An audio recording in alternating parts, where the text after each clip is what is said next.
El que quiera buscar la verdad y anunciarla a la humanidad tiene que sufrir. Mis dolores me han enseñado a comprender los de mi prójimo.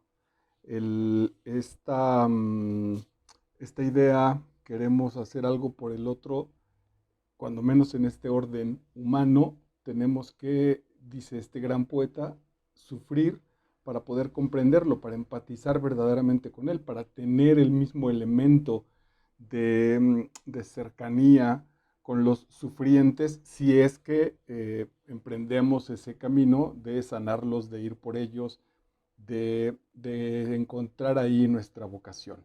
No tiene nada que asumir con respecto a una situación de vocaciones de sufrimiento como tal, ni de vocaciones neuróticas, ni de colocarse como víctimas.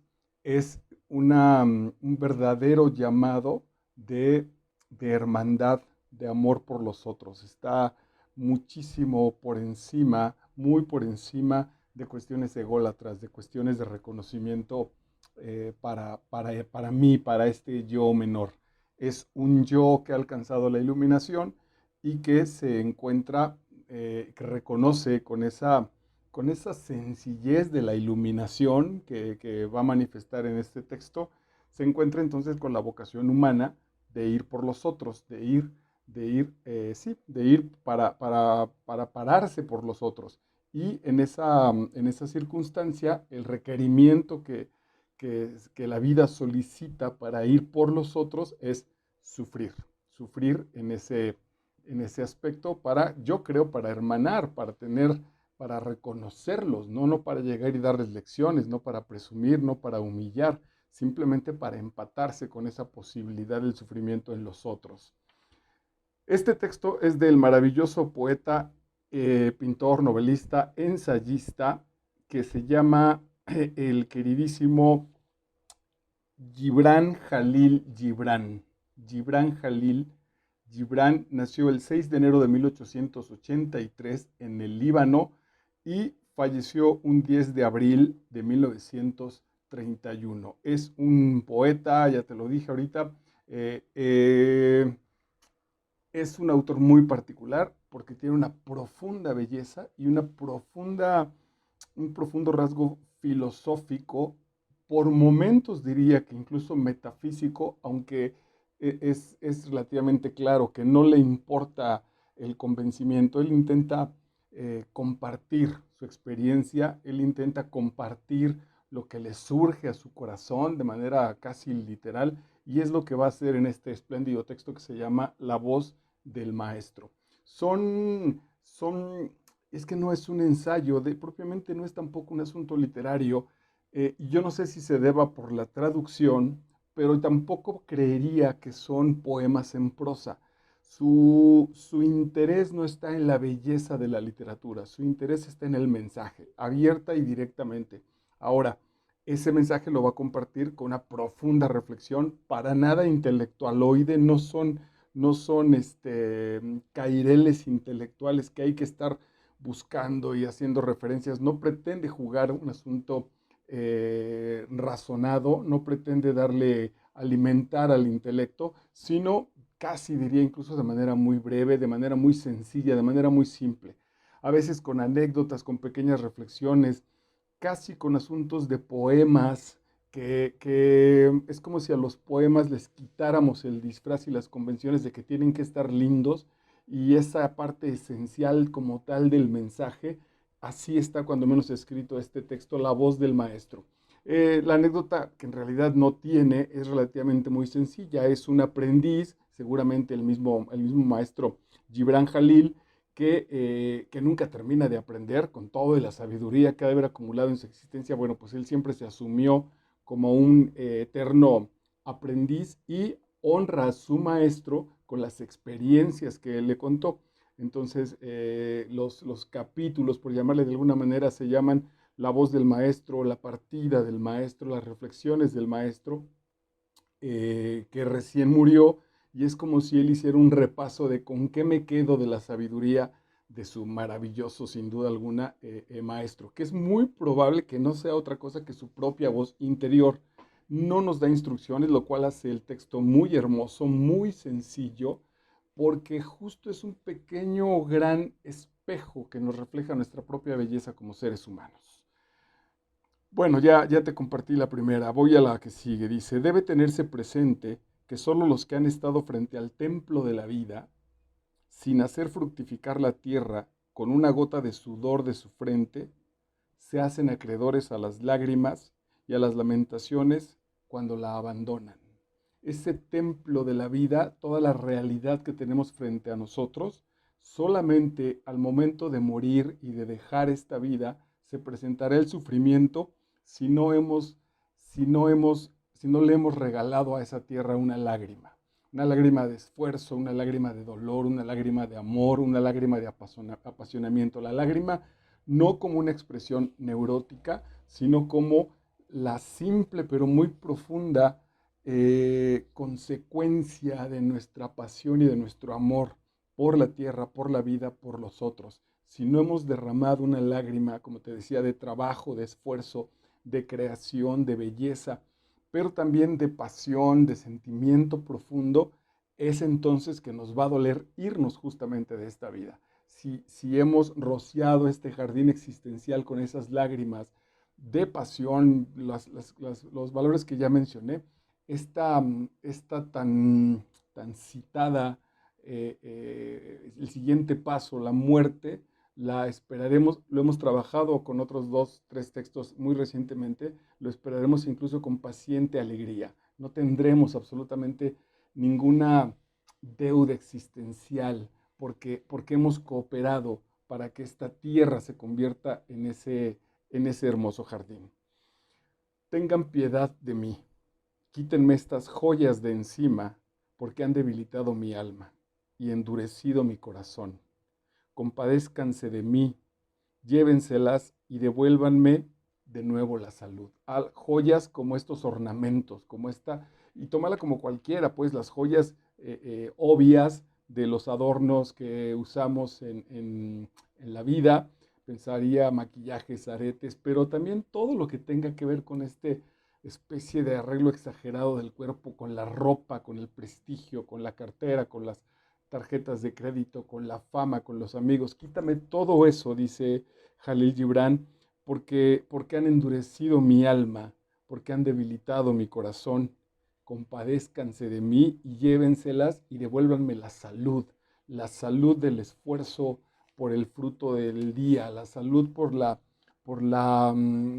sana y bellísima actitud de reconocer que la vida es esto, que la vida es un jardín y que en ese jardín al ir quizá por alguna flor ocasionalmente nos espinaremos la mano, incluso de manera muy profunda y muy dolorosa, como parte del homenaje que implica enfrentarnos con la vida, como parte del agradecimiento que implicaría vivir.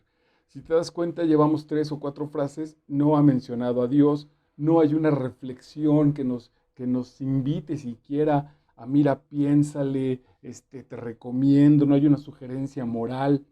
Es que es maravilloso este maestrazo porque verdaderamente es como la voz de cada uno de nosotros. Yo tengo este texto lleno, además fui muy afortunado porque lo tengo con subrayados de hace 15 años. Hace 15, 20 años lo leí y subrayé estas cosas.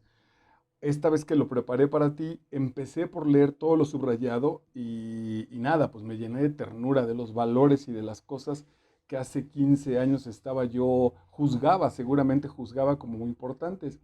En realidad, hoy muy pocas de estos subrayados son los que hoy me hicieron eco. Sin duda alguna están cargados de belleza y de profundidad, pero tengo la sensación de que eran como más de pelea, más de coraje frente a la vida. Hoy seguramente estoy mucho más pacificado, pacífico en ese sentido. Mi corazón se ha tranquilizado seguramente mucho y hoy comparto contigo estos otros como de un asunto de profundidad. Y no lo digo por mí, lo digo como un ejemplo del lector que vamos cambiando junto con la obra que vamos enfrentando. Podríamos quedarnos aquí muchísimo tiempo para trabajar el asunto teórico de cómo se dan esas posibilidades.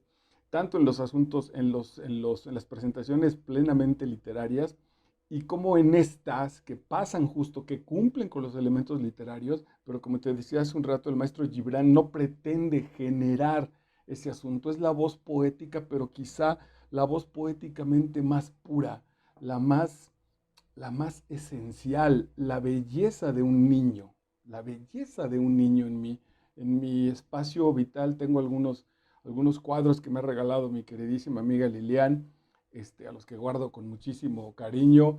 Tengo algunas reproducciones del Guernica de Picasso, tengo por ahí un par de libros de mis pintores favoritos, pero aquí atrás de esta pantalla está enmarcado los dibujos que me hicieron mis hijos cuando tenían 6 años. Eh, eh, ese regalo de mira papá, te hice estos garabatos o estos dibujos, porque no le llamaban seguramente garabatos, esa poderosísima intención de belleza, esa poderosísima intención de sentir, de que yo me sintiera amado por ellos, implicó ese regalo artístico. Más o menos así es esta voz de este querido Jalil Gibran, estará intentando esencializar esa voz, quitarle todo lo que sobra. Sin duda están bien escritos porque sabía, porque estudió, porque se preparó, pero no se siente ningún elemento de adorno, no hay ningún elemento estético premeditado. Es una voz maravillosa, por eso se llama la voz del maestro y por eso hace eco tan relativamente fácil con nosotros, porque esa voz también está guardada en nuestro interior. Quién sabe hace cuánto la tenemos cancelada. Francamente hemos puesto una tapia ahí entre esa voz y nosotros. Y estos textos son justamente lo que vuelven como a taladrar de manera muy amorosa ese pequeño orificio entre nuestra propia voz, la voz de nuestro maestro interior y lo que vamos viendo en la realidad. Dice el siguiente, cree en cambio en lo divino de la belleza. Ahí está jugando con dos conceptos, ¿no? Relacionándolos. Cree en lo divino de la belleza. La belleza es divina, la belleza, el origen, la creación como tal, la posibilidad de belleza, viene seguramente de los dioses o de Dios. Cree, en cambio, en lo divino de la belleza, que es al mismo tiempo el comienzo de nuestro culto a la vida. Este también es un elemento como de educación fundamental para hijos, sobrinos, alumnos, etcétera. Podemos empezar por mostrarles a los siguientes humanos que están caminando con nosotros, que tienen poco tiempo en este planeta, el sentido de lo bello. A partir de permitirles a estos niños descubrir lo bello, es muy probable que encuentren el culto a la vida, una vida tan desgastada, una vida neurótica, una vida llena del intento de enajenarnos justamente de ella, muy poco apreciada, casi la vivimos por muchos factores como una cuestión incluso de una condena. Literalmente en algunos casos hay una condena religiosa con la vida. Y eso, dice Gibran, tiene que ver porque no hemos aprendido y por lo tanto aprendido a transmitir también la belleza, no la belleza de la vida, no es un asunto moral, insisto, es la belleza de las cosas, de las personas, de las cosas fabricadas por el hombre, de las cosas que no están fabricadas por el hombre. Ese elemento de poder descubrir la belleza hará que se destape, por decirlo de una manera muy literal y muy vulgar, que se destape ese tubo que conecta la belleza, que es el conector entre Dios y yo, entre lo divino y nosotros, a partir de la belleza. Yo creería, este es un asunto muy personal, que los dos grandes elementos que tenemos en común con Dios o que son dones divinos, uno está en la libertad y el otro justamente en la belleza, o presentarlos de manera indistinta, en la belleza y en la libertad. Si esos dos valores los trabajamos, los transmitimos adecuadamente, es la apuesta del maestro Gibran, dice, podemos empezar a los niños, a los que van llegando, a hacerles descubrir el culto a la vida y la fuente de nuestra hambre de felicidad. Es una frase increíble, te la voy a volver a leer completa. Cree en cambio en lo divino de la belleza, que es al mismo tiempo el comienzo de nuestro culto a la vida y la fuente de nuestra hambre de felicidad. Si logramos reconocer que estamos en un lugar bello, que eso es muy sencillo, porque basta si estamos encerrados tener una ventana y si no salir a la calle, ver nuestro propio rostro, ver el rostro de los que amamos, en realidad es muy sencillo.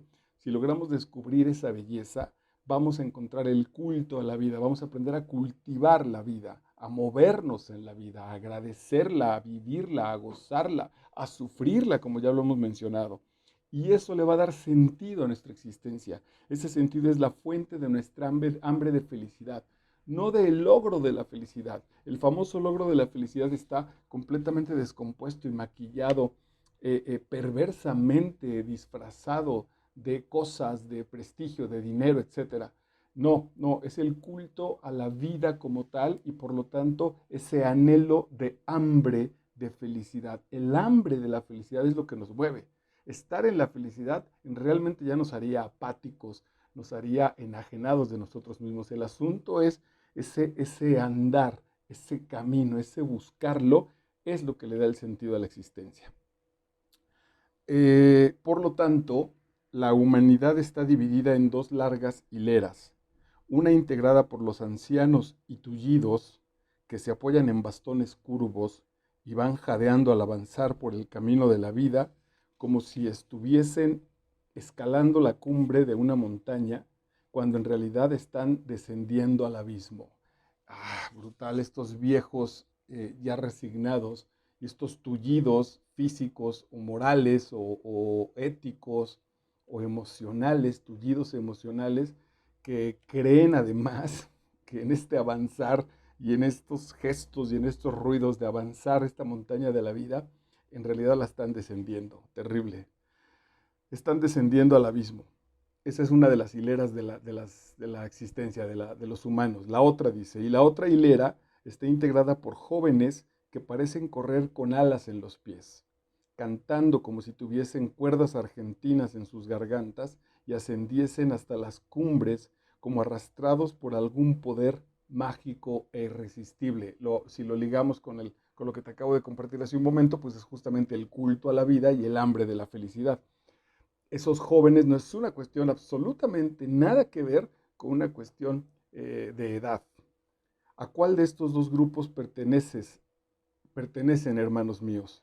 Formulaos vosotros mismos esta pregunta cuando estéis solos en el silencio de la noche. En el silencio de la noche, cuando estés solo con tu conciencia y contigo, o en ese mismo solo elemento, ahí pregúntate en qué fila estás formado, con los viejos y los tullidos que avanzan con grandes sacrificios heroicos la montaña de la vida, cuando en realidad te estás dirigiendo al brutal infierno, o estás formado en la fila de estos jóvenes con alas en los pies por esa hambre de felicidad y de belleza. Yo diría, agregaría, porque somos una cultura como muy sacrificada por los otros. No, por ti mismo. El gran elemento es por nosotros. Hace muy poquito me compartía una chica todavía menor de edad, una alumna mía. Yo no sabía que ella es mamá. Y nada, bueno, pues por cuestiones académicas le tocó compartir un asunto personal y ahí me enteré que era mamá. Y me llamó la atención que, nada, pues parece que tiene muy buena actitud y quizá en el fondo ese sea su motor, pero me quedé ahí con un saborcito de boca extraño porque todos sus anhelos y toda esa montaña y todas esas alas en los pies con las cuales en este momento está caminando con un gran esfuerzo que sin duda alguna realiza, es por su hijo, no es por ella. Y ay, ahí dije, ok, pues ahorita como motivación está muy bien y la hace avanzar y la tiene más o menos contenta en la vida. Pero acuérdense que estos compromisos después generan deudas, ¿no? Y cuando la niña crezca y empiece a querer tomar sus propias decisiones, ya no digamos cuando sea adolescente, va a aparecer una especie ahí de factura enorme que le va a decir, mira, mira todo lo que me debes por todo lo que hice por ti. Ojalá no sea ese el caso. Bueno, lo pongo aquí porque justo es lo que este texto pretende alejarnos de ahí. Fórmate, ¿no? ¿En qué fila estás? Pregúntatelo en la oscuridad, en tu interior, en tu momento de silencio, ahí cuestiónate y juzgad por vosotros mismos si pertenecéis a los esclavos del ayer o a los hombres libres del mañana. también brutal, maravilloso. Eres de los esclavos del ayer, ya tu vida empieza a generarse a partir de los recuerdos, ya tu conversación con las personas con las que te rodeas está en lo que fuiste, en lo que hiciste y en lo que viste, y ya no tienes planes a futuro, ya no tienes metas, ya no tienes presente como tal. Esa parte también, esa situación nos indicaría en qué fila estás, en la fila de los que creen que suben, pero en realidad descienden, o estos, me encantó la definición, la descripción, los que tienen alas en los pies. La libertad nos invita a su mesa para que participemos de sus sabrosos manjares y de su generoso vino, pero cuando nos sentamos a ella, comemos vorazmente y nos atragantamos. Anhelamos la libertad, pero cuando nos sentamos a la mesa de la libertad para probar estos manjares y este delicioso vino, nos atragantamos, no sabemos precisamente qué hacer con ella, no la sabemos usar adecuadamente, no iba a decir educadamente, pero en realidad adecuadamente. La naturaleza extiende hacia nosotros sus brazos acogedores y nos invita a gozar de su belleza. La naturaleza está hablando de los jardines, los árboles, el viento, el sol, pero nosotros tenemos miedo a su silencio y nos abalanzamos a las ciudades populosas para cobijarnos en ellas como ovejas que huyen de algún lobo feroz. Ese lobo feroz, ese silencio de la naturaleza, lo tenemos verdaderamente trastocado. Le tenemos tal temor que justo tiene sentido lo que dice Gibran, nos juntamos en las ciudades como borregos para ver si unos a otros nos salvamos de ese miedo, de esa ansiedad. Cuando ese miedo y esa ansiedad, ese lobo feroz de las oscuridades, no son más que un bendito silencio que no sabemos enfrentar. Ahí hay muchísimo que trabajar y muchísimo que reflexionar y muchísimo que leer, si por ahí es tu camino, porque eso es lo justo, lo que hay que hacer. Y las respuestas están en la naturaleza y también como parte de la naturaleza estamos nosotros mismos. El corazón humano implora ayuda, el alma humana nos suplica que la liberemos, pero nosotros no escuchamos sus ruegos porque ni la oímos ni la entendemos. En cambio, llamamos loco al que oye y entiende y huimos de él. A los sabios, verdaderamente sabios, a los que no van en esta carrera enferma por las cosas, a los que están en paz, a los que están tranquilos, a los que en un tiempo libre no se ponen a seguir produciendo, a construir, a limpiar, a organizar neuróticamente cosas, a los que no los vemos con caras de desesperados porque el tiempo pasa y aparentemente no ocurre nada en su vida, a los niños, sin duda alguna, a los niños y su santa paz, su santa tranquilidad y su maravillosa e inocente capacidad para jugar y para improvisar sobre cualquier cosa. A esos además les llamamos locos. Terrible. El matrimonio es la unión de dos deidades, es decir, de dos dioses, para que nazca en la tierra una tercera.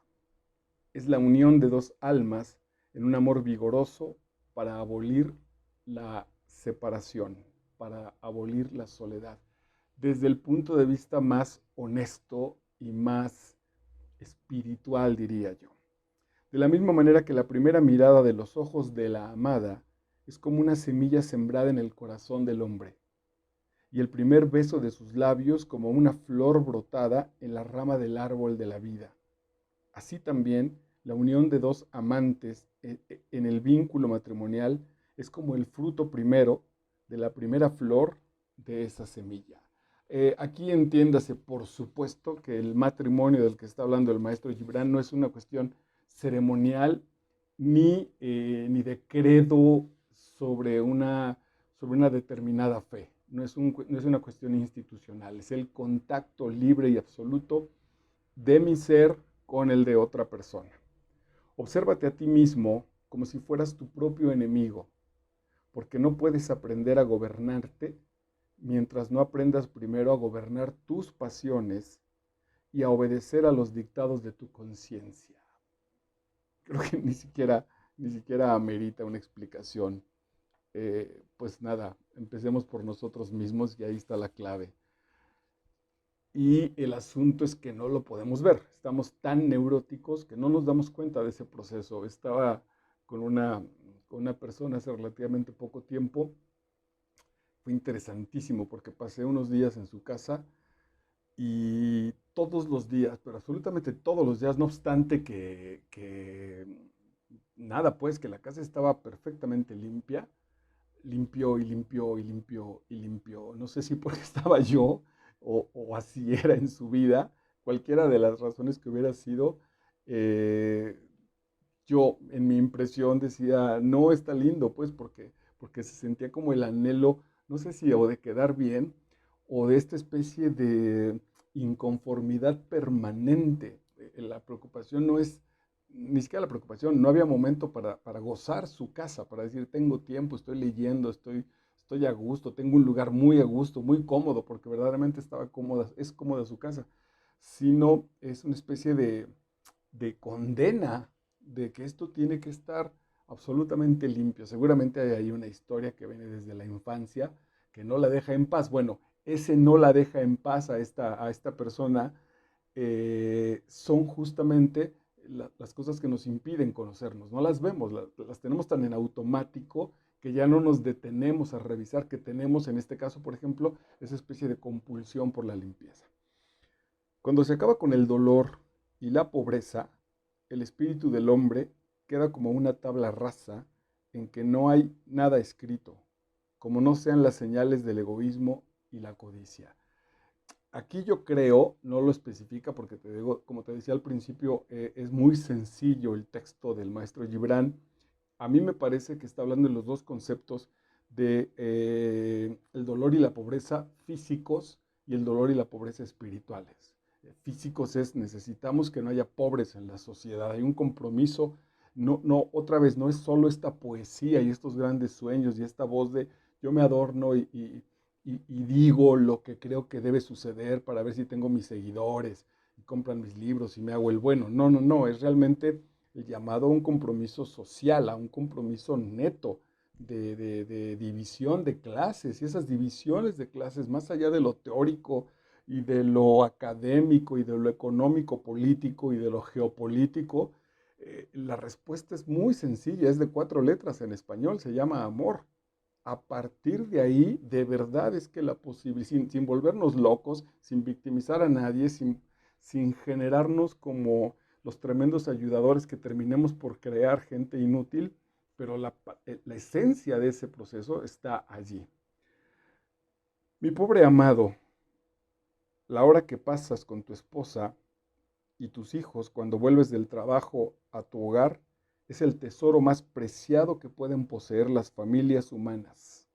Es el emblema de la felicidad que será el patrimonio de las generaciones venideras. Ya lo hemos trabajado también en otros textos. A mí este concepto donde más me revolucionó la cabeza fue en Neil Donald Walsh, en las conversaciones con Dios, que esta voz divina le dice, pues ustedes juegan mucho al asunto heroico, y lo dice por un asunto religioso espiritual, donde le dice Neil Donald Walsh, y le dice, oye, pues entonces la gente que se va a meditar a las montañas y que se olvida de la civilización, estos santos, se me escapó ahorita el otro nombre, anacoretas, etcétera, deben estar muy cerca de ti.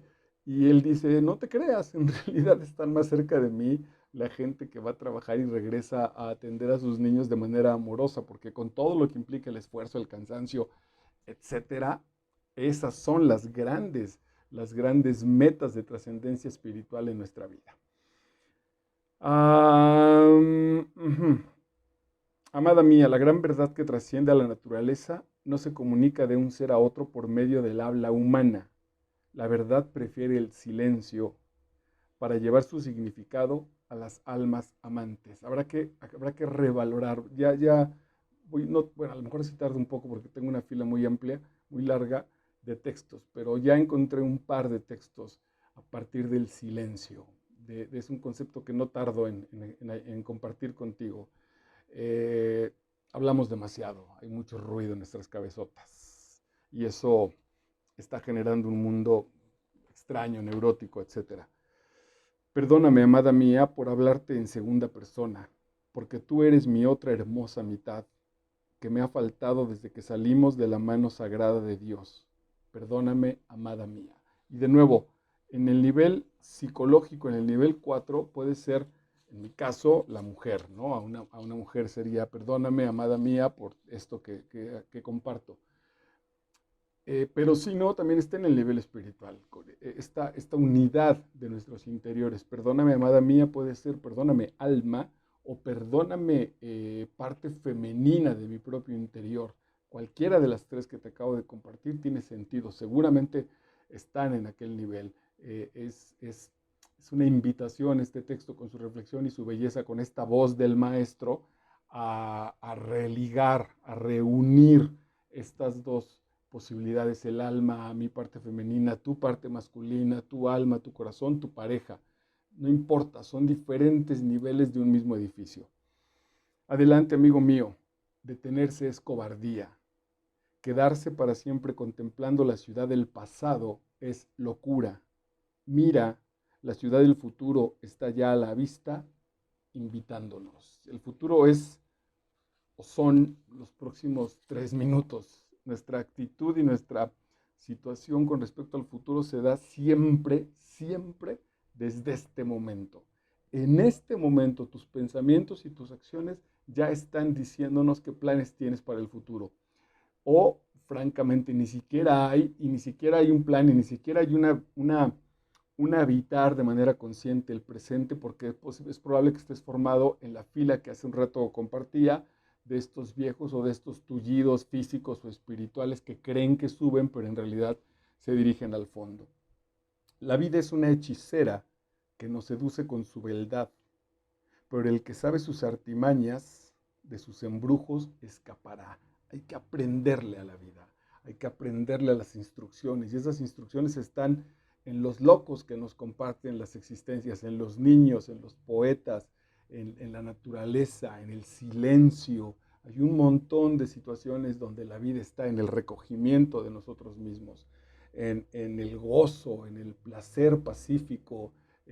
Hoy mismo pensaría que estoy aprendiendo a descansar, y hoy tuve oportunidad de ir a nadar. Tenía mucho tiempo que no lo hacía de manera como disciplinada, y hoy lo volví a hacer y lo disfruté muchísimo, pero muchísimo. Y entonces a veces me quedo sorprendido y digo, ¿cómo de algo tan estrictamente físico como es estar generando el esfuerzo de respirar, de avanzar en el agua, etcétera, puede generarse una situación espiritual? Es que no hay la división es neurótica. Entonces, dice este textito, si aprendemos estas instrucciones de la vida, esta vida que nos quiere seducir, y a veces un poco con esa beldad, con esa especie como de trampita, con esa seducción medianamente tramposita, que tiene ese saborcito de la vida,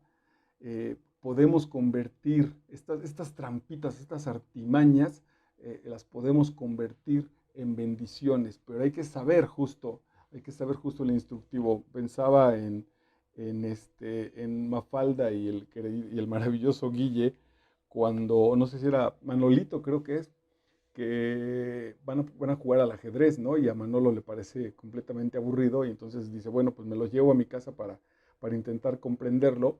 Y claro, como sabe que es una batalla, entonces avienta las blancas contra las negras, o como si yo con mis hermanos en esa tierna infancia jugábamos al ajedrez y lo tirábamos con canicas.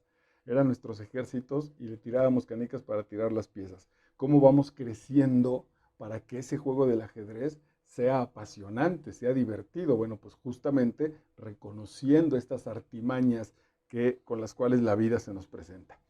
La voz del maestro, Jalil Gibran Jalil, maravilloso texto, y te comparto esta última. No te dije la fecha de hoy, y es 22 de abril del año 2023. Y con este cerramos. Lo que estás viendo es el camino del alma. Tu vida como tal es el camino del alma, que está pavimentado con piedras de aristas cortantes. Aristas son estas cosas como que les sobran, que hacen una especie como de navajitas. Esas son las aristas. Lo que estás viendo es el camino del alma, que está pavimentado con piedras de aristas cortantes, y alfombrado de abrojos y espinas, de hierbas y espinas. Esto no es más que la sombra del hombre, la sombra, la psicológica, nuestro propio interior. Esto no es más que la sombra del hombre. Esto es la noche. Los abrojos, las espinas, las aristas cortantes son nuestra propia sombra. Esto es la noche. Pero espera que la mañana no tardará en llegar. Con eso cierra este espléndido texto la voz del maestro de Gibran Jalil Gibran. Seguramente porque tiene otro muy famoso que es El Loco, y me parece que hay uno que trata sobre algo del jardín. Lo voy a buscar y seguramente lo presentaremos aquí en este canal. Soy Marco Vidal, nos encontramos en la próxima entrega. Chao.